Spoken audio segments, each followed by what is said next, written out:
Hello लोगोफोर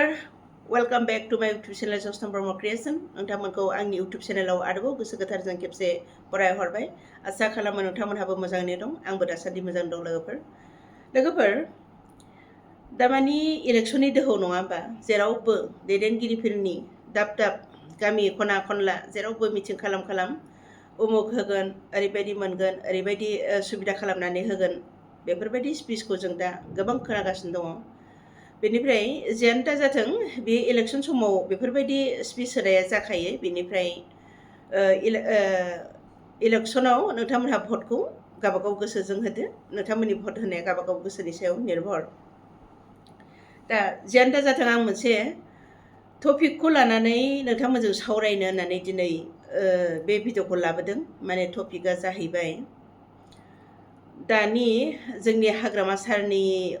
अनसुलि बिसि शिउलि महिलारि बिथाङा नैबे इलेक्शननिफ्राय यानि एमएलए इलेक्शननिफ्राय माने पलिटिक्सआव आगान होनो थाखाय ओंखारजेनबाय बेनिफ्राय आं मोननैसो बिथांनि स्पिचखौ खोनानानै ओरैबायदि गोसोआ गोजोनदों थारैनो बिथाङा जेरैबायदि बुंदों बेबायदि खामानिखौ मावनो हामारोब्ला बे जोंनि थाखाय बिराद मोजांनि बाथ्रा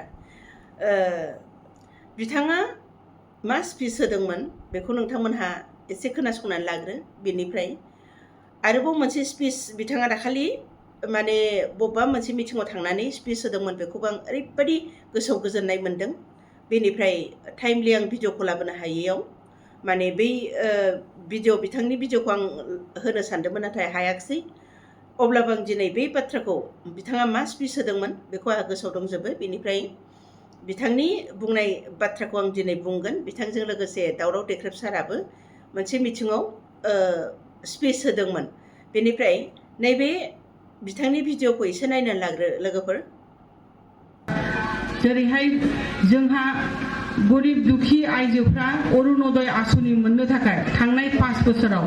जे हेफा आं नुनो मोनदों हास्थायनायखौ नुनो मोनदों किन्तु जेसेबां हास्थायदोंमोन बेसे मानसिया अरुणोदय आसनिखौ सिन्थायनो मोनाखै डेली जेरक्स अफिसाव थांनानै दखानाव थांनानै जेरक्स खालामनायखौ जों नुनो मोनदों दुखुनांथाव बाथ्रा मासाव 1200 थाखा मोननो थाखाय जोंनि आइजोफ्रा बेसेबां लाइन हमोमोन किन्तु दिनैहाय जोङो गभर्नमेन्ट जानायनि लगे लगे बेखौ सोरबा इउपिपिएल सोरबा बिपिएफ साननानै नायाखै बयबो मोननांगौ गोनां आइजोफ्रा जाहाथे मोननांगौ बेखौनो जों नाजादों बेनि गेजेराव सोरबा सोरबि मोनाखैबा बियो माखासे टेकनिकेल प्रब्लेमनि थाखाय मोनाखै जानो हागौ आरो बे मोनैखौ जोंनि जेसेबां वार्कार्सफोर दङ प्राइमारियानो होन सिडिसियानो होन बिथांमोनहा गासिबो नायजोबनानै मोननायनि लामाखौ खालायनानै होगोन जोंहा आइजोफोरनि थाखाय जिहेतु मोनसे रेशन कार्डनि एगेन्स्टआव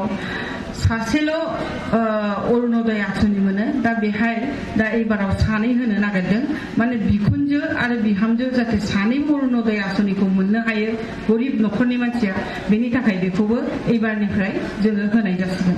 ओंखायनो जोबोद मोजां खामानि मावनांगौ दंबावो दा नुबाय नोंथांमोनहा शिउलि महिलारि मेडामा बे भिडिअ बुंदों जे गामि ओनसोलाव थानाय गासैबो जाम्बा जाम्बि आइ आफा मोनहा माने माबा मोनसे स्किम मोनगोन होनब्लानो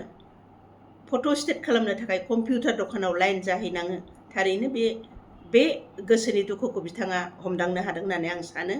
मानोना बिथाङा सासे हिन्जाव मानसिखाय बेफोर दुखु खस्थ'खौ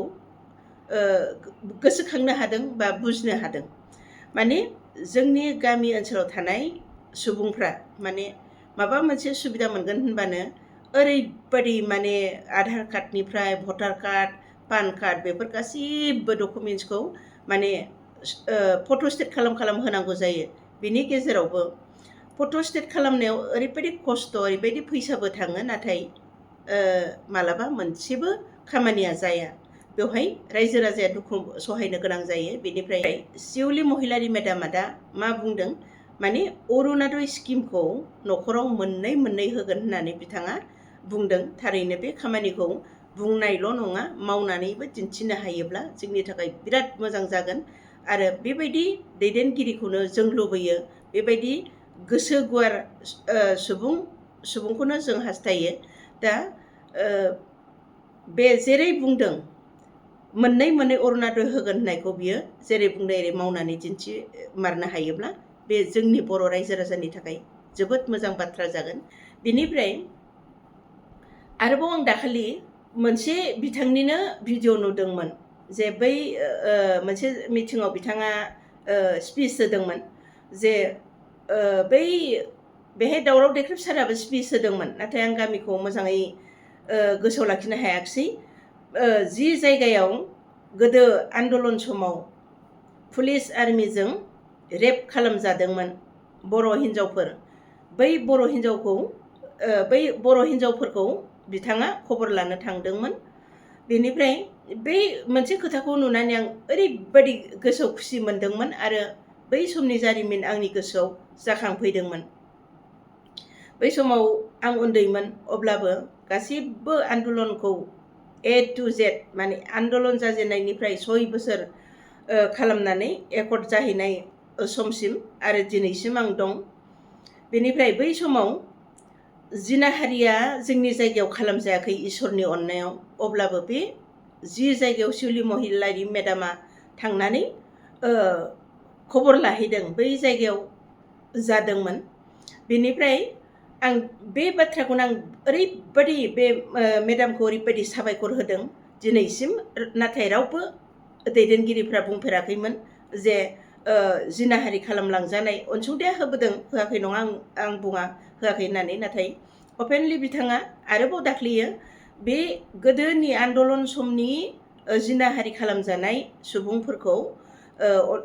खबर लाहैनो ओंखारनायाव आं ओरैबायदि गोसोआ गोजोनदोंमोन। बेनिफ्राय जालांनाय जोंनि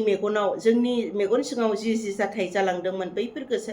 खोथाया आंनि गोसोआव रोखा रोखा जाखांफैदोंमोन। दा बेखौनो आं ओरैबायदि साबायखर होदों बे बायदेवखौ, आरोबाव आंनि गोसोआ थिनो आरोबाव गोसोखां अनलि जिनाहारि खालामजानाय हिन्जावफोरखौल' नङा, बै समाव उपेन्द्रनाथ ब्रह्मनि आन्दलन समाव जि बर' हौवाफ्रा आन्दलनाव बारसोमनानै फरायनाय नस्थ' जालांदोंमोन, न'खराव थाखा फैसा खेथि बाथि खालामनाय थिग गैयैयाव गोरिब गुन्द्रा जालांदोंमोन, बै समाव गोग्लैसोनानै पुलिसजों बबेबा गामिया दैलि खारनाङोमोन, जोंबो खारनाङोमोन, पुलिसा दैलि होसोफैयोमोन। बेवहाय सोरनिबा फरायनाया नस्थ' जादों, सोरनिबा खामानि दामानियाथ' गासिबो थालांजोबखादों, सोरबा थैलांदों, सोरबा बुजादों, सोरबा आथिं आखाइ जनानै थादों, सोरबा मेगन गल'दों।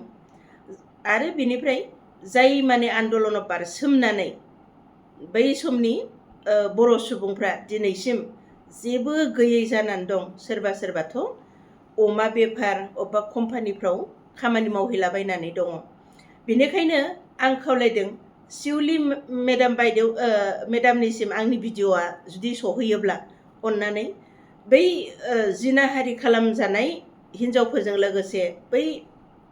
आन्दलनाव बारसोमनानै जायहा फरायनाय नस्थ' जादोंमोन, जाय साख्रि बाख्रि मोनाखिसै, दिनैसिमबो जाय माने खामला हाजिरा मावनानै जानानै दं, जाहाथे बैसोर सुबुंखौबो गोसोखाङो आरो बिसोरनि थाखायबो माबा मोनसे बेबस्था खालामनानै होयो। बेनि थाखाय आङो गुरै खावलायहरदों बर' रायजो राजा नोंथांमोन, आंनि भिडिअ'खौ नोंथांमोनहाबो नुसनदोंब्ला आंनि बुंनायाव माबायदि जादों अननानै कमेन्ट बक्सआव फोरमायहर। बेनिफ्राय गोदो जेरैबायदि आन्दलन खालामदोंमोन दानि देरफुनाय लाइमोन उन्दै लाइमोन गथ'फोरा बैफोर जारिमिनखौ हयथ' इसेबां मिथिदोंमोन, आन्दलन खालामदोंमोन बड'फाया, ओरैबायदि मानसि थैदोंमोन होननानै मिथिदोंमोन, नाथाय बिनि अनगायैबो जे बेसेबां मानसिया बे आन्दलनाव बारसोमनानै दिनैसिम माने खस्थ' भुगिनानै माने बै समनि आन्दलनाव बारसोमनाय बर' सुबुंफ्रा दिनैसिम सोरबा अमा फाननानै जानानै दं, सोरबा फिसा दखान होनानै जानानै दं, केरेला कम्पानिफ्राव थांलाबायनानै जानानै दं। बैबायदि सुबुंफोरखौ एसे गोसोखांनो थाखाय आरोबाव आं बे शिउलि मेडाम बायदेवखौ गुरैयै खावलायहरदों। मानोना बेबायदि गोथार गोसोनि लिडार दैदेनगिरिखौ जों लुबैयो आरो मावनांगौ बेबायदिनो। आरो आं लुबैयो बिथाङा जेरैबायदि बाथ्रा बुंदों बेबायदि बाथ्राखौ जाहाथे गासिबो मावलाङो। बेनि थाखाय आङो गुरैयै खावलायहरदों। बेनिफ्राय आंनि दिनैनि भिडिअ'खौ आं बेखिनियावनो फोजोबबाय। रायजो राजा नोंथांमोन, आंनि बुंनायाव माबाफोर गोरोन्थि जादोंबा निमाहा होदो। दा आं बेखिनियावनो फोजोबबाय। गोजोन्थों, खुलुमबाय।